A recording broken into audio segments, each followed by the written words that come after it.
Hi, this is Jen with Rosen Collection. Today I'm going to show you how to make a lip balm pouch. Basically, I needed to figure out a way for my daughter to take her chapstick to and from school without losing it. So I came up with this pattern. It's found in the link below, as well as in the description and on my website, www.rosencollection.com. What you will need to make this pouch is listed in the supplies section on the pattern. You'll need a 3" by 18" piece of fabric. These were cut from a binding piece that I had left over after making a quilt, so it's a great way to reuse some scrap fabrics. You will need a medium weight stabilizer iron-on if you're using like a 100% cotton or not something kind of stiffer. Then you will need some clips or key rings to make it be able to be attached to something, as well as your sewing machine, your thread, needle, scissors, paper scissors. You will be turning this inside out and then back again right side out. So I have my purple thing here. I also have my marking pen, which I will trace the pattern. You can also pin it or clip it as well. So getting started, this is a 100% cotton. So I will start by attaching the iron-on stabilizer. How to tell the iron-on piece is the rough bumpy parts. So kind of has the visible bumps on there. So I place that down and then get my iron out and press that down.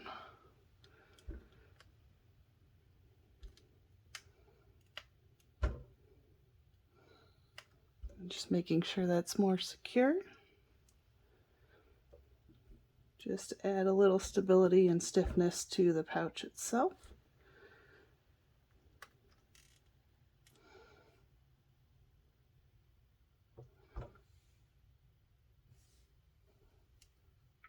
All right, and then back over to the other table. About the pattern, I made this myself based off of a design I wanted to keep based off of a regular chapstick brand and the kids brand lip balm of the chapsticks. You can always extend this out to make it so it fits your lip gloss for adults. The pattern is available in a PDF format. When you go to print it, this square right here should measure 1" by 1". If it doesn't, it is printed incorrectly as an 8.5 by 11 sheet of paper printed off on a Canon printer. Okay, once you have the pattern cut, you can either print it down and cut it around that way. What I like to do, just to save my patterns, is to trace around with a washable or water soluble pen or pencil or chalk. Seems to get a little more accurate measurements and cuts for me.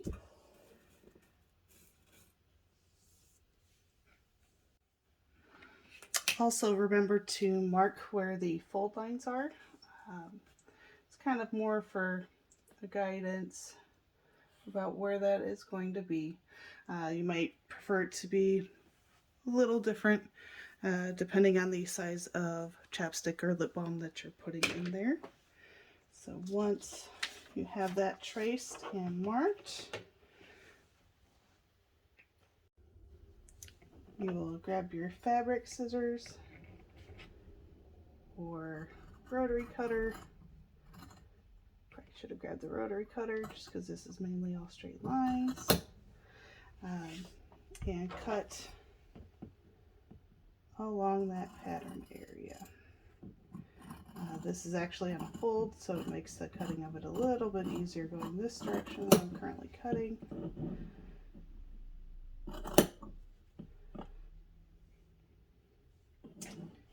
And when it comes to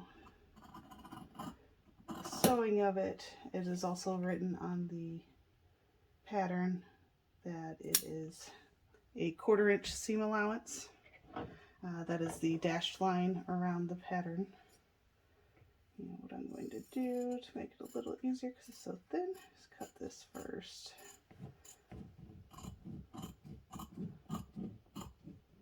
And it's before it gets too out of whack.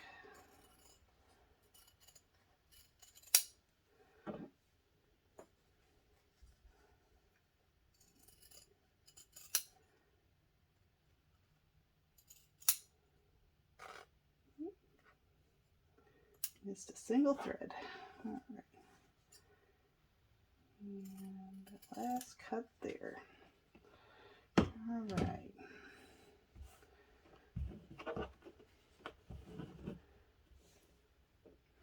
So there we go. We have it all cut out. And when we walk over to the sewing machine, again, this is the pattern. Shows you the 1/4 inch seam allowance. The bottom here we are not going to sew. That is where we will turn it in right side out, and then we will sew that before we finish the very end.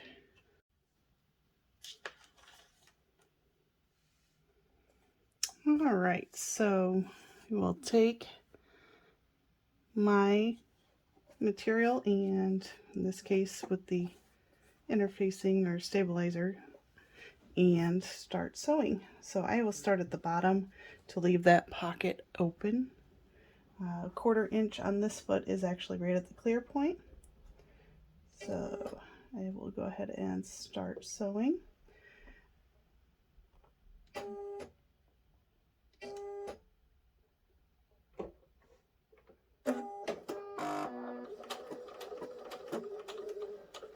So I will do a back stitch just to make absolutely sure when I go to turn this, the stitches do not come undone.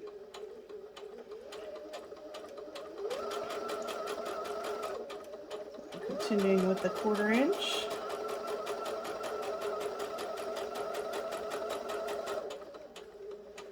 And with this Bernette B77, I have it set to always stop with the needle down. So all I have to do is lift the presser foot to turn, drop the presser foot, go in, and lift the presser foot again, and start sewing. This is one feature that the B37 and B38 do not have. Also on the foot pedal, if you kick backwards on it, it will raise and lower that needle as well.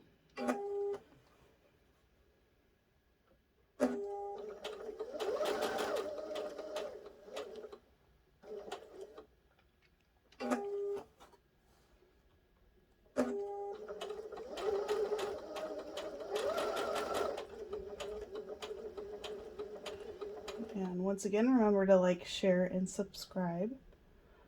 Rosen Collection. Any little bit helps here. I do work a full-time job and try to squeeze this in a busy schedule, so every little bit helps.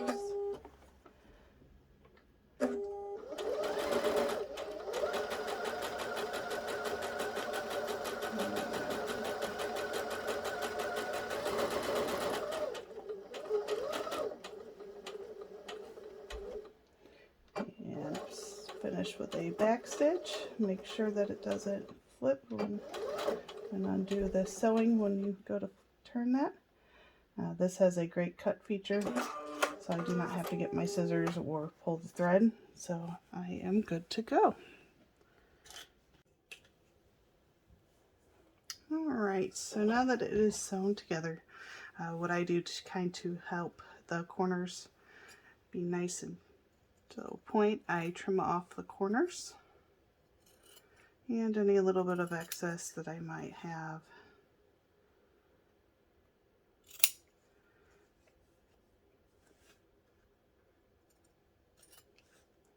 And give it a little extra room to be able to turn those corners. I give it a little snip, remove a little extra bulk from doing so. Don't want to trim too close to those threads, just because that is where those points will go through. And so now I will start to turn this. It does get a little difficult just because it is kind of tiny, and then with the iron-on stabilizer, it definitely gets a little tough at times. It's not too bad.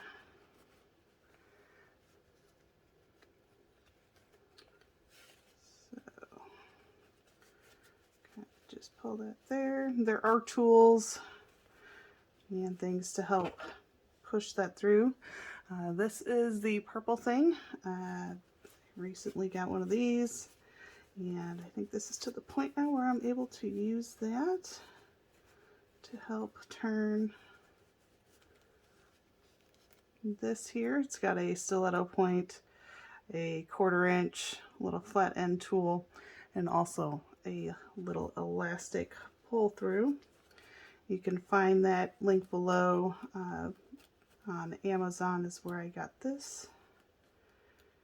And so the link is down below. And it has a nice little hook, helps pull things through. And just takes some time. Sometimes I have easier days turning than others. To me, this is almost the most time-consuming part. Here we are. And what I will do after this is hit it with the iron. It's not necessary to do so, but I tend to prefer to have everything hit the iron just to make sure it's as best as it can be. So this, I'm going to take the stiletto end to pull that last corner out so it's not rounded. And this is great for not poking through to the end and using a pair of scissors and end up cutting a hole through. So as you can see here, that is where it is going here. So I will go ahead and iron this. Be right back. Alright, back from the iron. So that is where I'm at right now. I went ahead and folded the open end in about a 1/4 inch. So where I'm going to go next is to the sewing machine. Sew about a 1/4 inch down, or a little less than, just to close that seam up. And with the pattern, you have the fold line here to fold that down, and then the fold line to fold this end up here. I like to have the open hook part to the back and have the front either, kind of look at the pattern on this one. Probably will go with this one on the front. I don't know, either way are cute. So the hooks that I have, these are actually from Hobby Lobby. You can find these online. You can use key rings, whichever you like to use. Again, this is for my daughter, so I'm trying to make it easy and convenient for her. I made this stable. She's 3, so I made it a little wider so it would withstand her pulling on it if she would or to get frustrated. So you'll need to attach this hook before you sew. If you were to do a keyring, you can attach it after. So I always attach this and then fold up. So let's go over to the sewing machine. Alright, so I am going to start by closing this open end here. Again, I folded it about 1/4 inch in, so I'm going to want to do about half that. So sometimes I tend to have a little difficulty with getting it started, so I'm going to start a little more on the inside.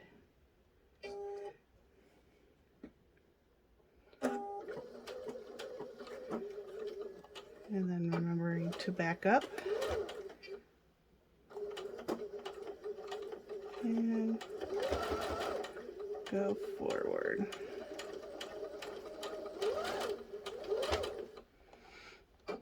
And I back up, just make sure I got a good seam going.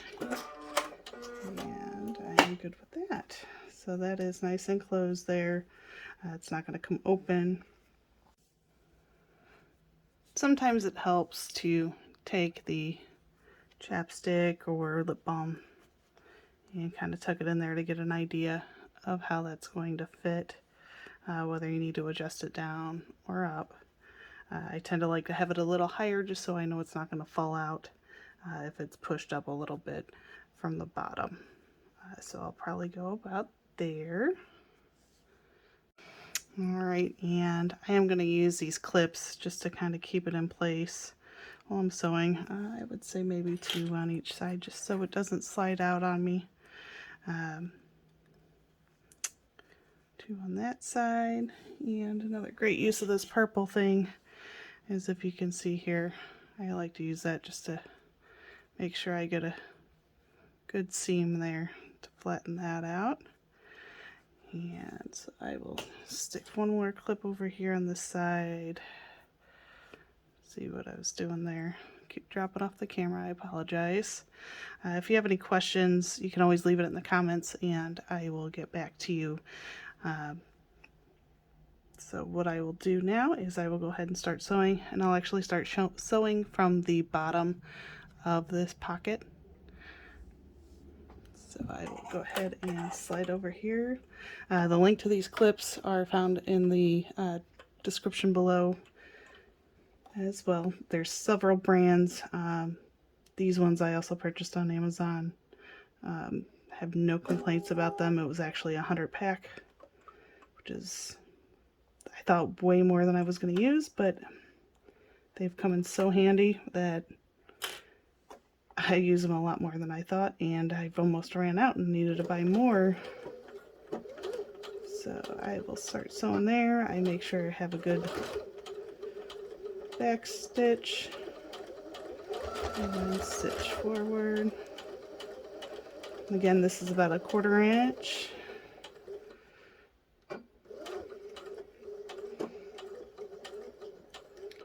And because this is where it's going to get the most use, I actually do an extra back stitch on this end.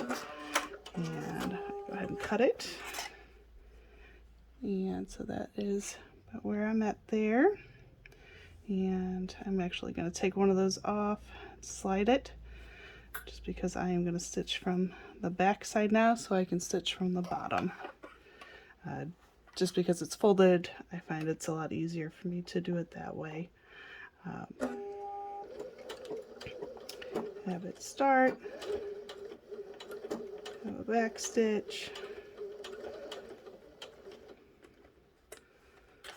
and I always make sure that it's good and even. And you can feel where that pouch is, so that's how you know where you need to also back stitch. There's 1, 2, and 3. So there is that nice little pocket for the chapstick. So I'm going to attach the clip now, and what I may end up doing is actually moving the placement of my needle depending. And I like to have it so it's off to the back here.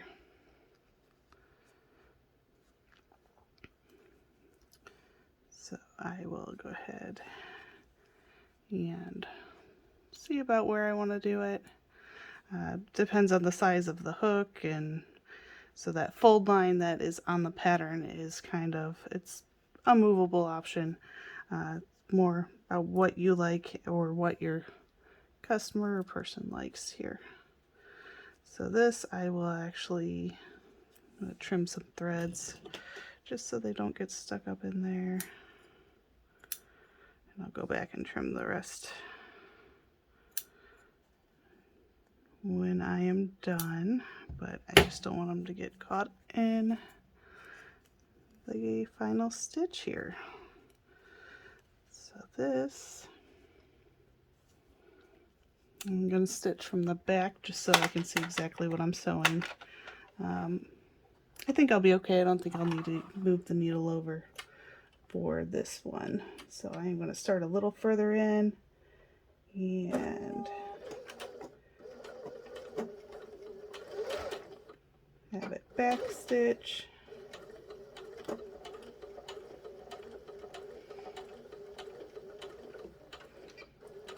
And back stitch again.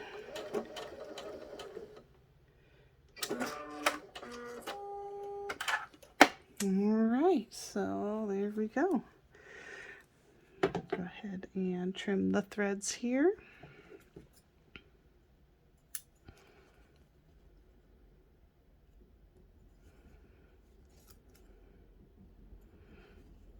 I will get my small scissors and actually trim this a little bit better when I am all done here. But there we go. We have a nice little pouch that will clip on easily to keys, a backpack, purse, and keep those lips nice and protected. Thanks for watching. Remember to like, share, subscribe. Again, the pattern link is found in the description below. Again, that is free. It's also going to be found on my website, rosencollection.com. Information about any tools or products that I use will also be in the links below. Thank you, and see you again soon.